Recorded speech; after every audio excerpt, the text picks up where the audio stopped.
Shalom Joseph, Shalom Joseph, homme de foi pure, prie pour nous, oui, prie pour nous, pauvres pécheurs. Bonne fête de Saint-Joseph. Alors, je suis en présence de mes petits frères Jacques et Hérol, qui sont deux grands amis de Saint-Joseph, tout comme moi. Et on aimerait aujourd'hui vous partager simplement notre amour de ce saint, quelques exemples de qui il peut être pour nous dans notre vie. Moi, je commence donc, j'ai eu la chance de travailler 3 ans à l'oratoire de Saint-Joseph, à l'oratoire Saint-Joseph à Montréal, juste les années juste avant d'entrer à Myriam. Et je considère que Saint-Joseph m'a préparé pour vivre ma vocation. Je ne le savais pas à ce moment-là, mais de fait, c'était ça. Alors, c'est pour moi une amitié qui date de longtemps et qui est très concrète dans ma vie. Alors, on va vous parler un petit peu de lui. Hérol a un témoignage à nous donner. Je pourrais en parler pendant des heures, mais je vais me limiter à des petits exemples pratiques, parce que je suis un homme pratique. Alors, Saint-Joseph est un homme pratique. Alors, entre autres, Saint-Joseph est très puissant, spécialement quand je sors pour faire soit des commissions ou partir à l'extérieur en voiture. À chaque fois que j'invoque Saint-Joseph pour un stationnement, automatiquement, j'ai un stationnement là où ce qui est le mieux, la meilleure place. Parfois, je fais un tour, puis là, je ne le vois pas. Là, je dis Saint-Joseph, oublie pas. Et aussitôt, il y a une voiture qui s'en va et puis qui m'ouvre le chemin pour un stationnement. C'est très simple, mais il est très efficace. Et aussi, j'ai laissé Saint-Antoine, parce que semble-t-il qu'il est très occupé pour les choses perdues. J'ai maintenant, depuis quelques années, c'est Saint-Joseph qui m'aide à retrouver ce que j'ai perdu. Alors, voilà, il est très, très puissant. Mais bien sûr, au niveau spirituel, c'est un père à qui je peux me confier. Et puis, c'est un éducateur aussi. Alors, c'est un saint extraordinaire. Merci, Hérol. Saint-Joseph, on vient de chanter tantôt Shalom Joseph, homme de foi pure. Je pense qu'il me touche, qu'il me rejoint. Ce que j'admire chez Saint-Joseph, c'est sa foi. Une foi hors du commun. Une foi, je dirais, héroïque. Et Dieu lui a demandé beaucoup. Il lui a demandé des choses hors du commun, justement. Puis je repense, quand il a vu que Marie était enceinte, il réalise que ce n'est pas son œuvre, c'est l'Esprit Saint. Quand on lui a demandé de partir avec Marie pour Bethléem, pour le recensement, il se retrouve à Bethléem aussi dans des contextes là, incompréhensibles aussi. Hein. Pas d'endroit pour être accueillis. Je repense aussi quand ils sont partis en Égypte. Il est averti de nuit de partir presque immédiatement.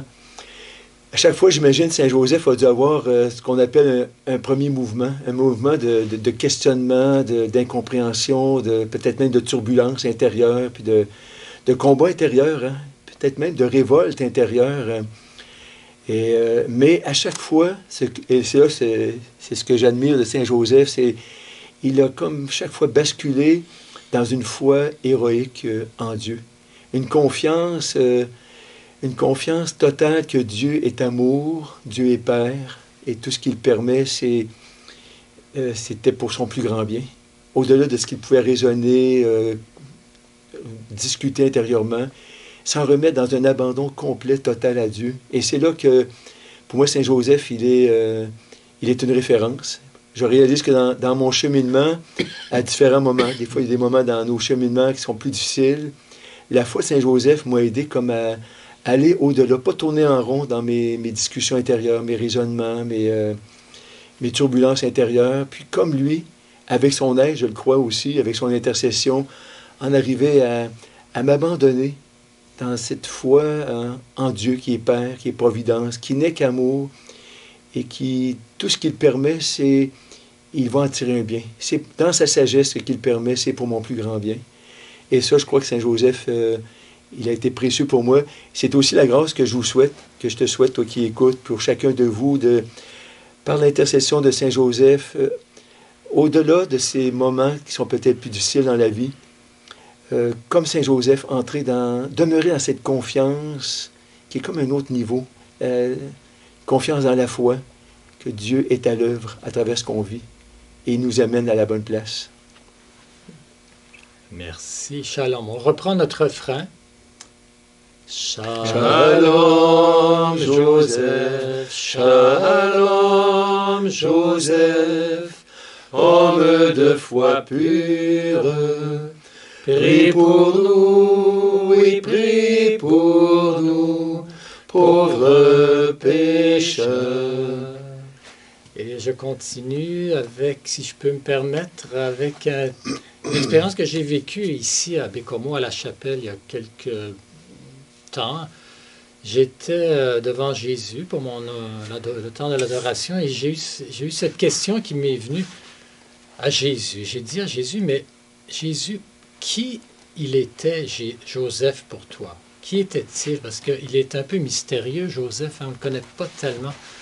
Alors j'ai naïvement, bien simplement, innocemment posé cette question à Jésus. Pour toi, qui il était, Joseph? Et puis je me suis dit, je vais être attentif parce que probablement que d'ici 3 ou 4 jours, il va y avoir une réponse.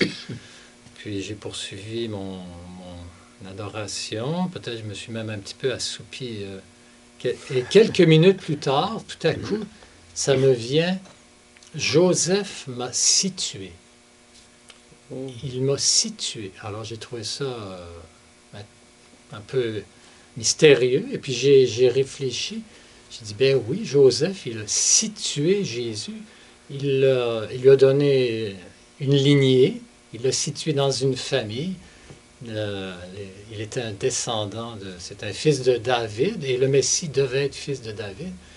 Il l'a situé dans un lieu à Nazareth. Il l'a situé à Bethléem. Il l'a fait c'est à cause de Joseph que Jésus est né à Bethléem. Et il était écrit que le Messie devait naître à Bethléem. Il lui a appris son métier de charpentier. Alors Joseph a donné à Jésus les bases qui fait qu'il était quelqu'un dans un peuple donné. Et c'est donc quelqu'un qui peut nous aider, Joseph, à nous situer quand on a besoin, quand on ne sait plus trop où on en est. Prions Joseph pour retrouver le bon équilibre dans notre vie. Puis je vous rappelle que Sainte Thérèse d'Avila, parce que Joseph, il est le patron de la vie intérieure, on sait. Puis Sainte Thérèse d'Avila le recommandait comme maître spirituel et elle disait que ceux qui n'ont pas de guide spirituel se réfèrent à Joseph, demandent à Joseph et il va vous éclairer, il va vous donner les lumières. Alors, on peut utiliser ce bon conseil de Sainte Thérèse. Dans son monastère, je me souviens, il y avait 2 portes aussi. Hein. Il y avait une porte, il y avait une statue de Marie, puis une autre porte, c'était Saint Joseph. Marie était comme la porte qui représentait la vie intérieure. Puis Joseph était comme gardien du monastère pour tout ce qui peut entrer, qui n'était peut-être pas nécessairement très, très utile. Pour le laisser dehors. Laisser les choses dehors. Je pense qu'il peut nous aider dans ce sens-là, être gardien de ce qui n'est pas nécessaire qui rentre dans notre cœur ou dans nos vies. Demandons-le comme protecteur. Protecteur, puis gardien de la vie intérieure, hein, comme tu dis, c'est Merci, très précieux. Saint Joseph. Alors, bonne fête de Saint-Joseph bonne fête à chacun de vous.